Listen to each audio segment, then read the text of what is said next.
Customers. In this quick lecture, I will show you how to manage your customers in Shopify. Once we are there, you see a customer that I've created. And I want to click on it and we will see what happens. Okay, we'll wait. Here you see his default address and you see his contact information and you will see here his recent orders. So that's great, that's really useful. So you can see his orders, what he bought, and all the information.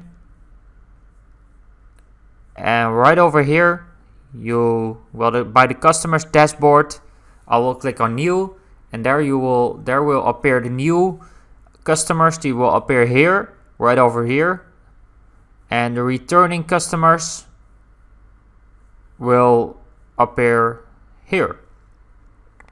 Checkouts will appear there.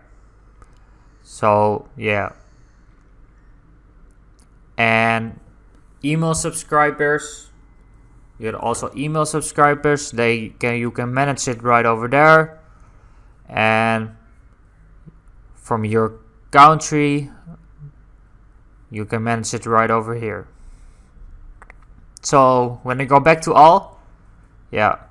Okay, now you know how you manage your customers. And I'm happy that you're my student. I'm happy that you're watching my lectures. And I want to thank you for watching. And I will see you in my next lecture.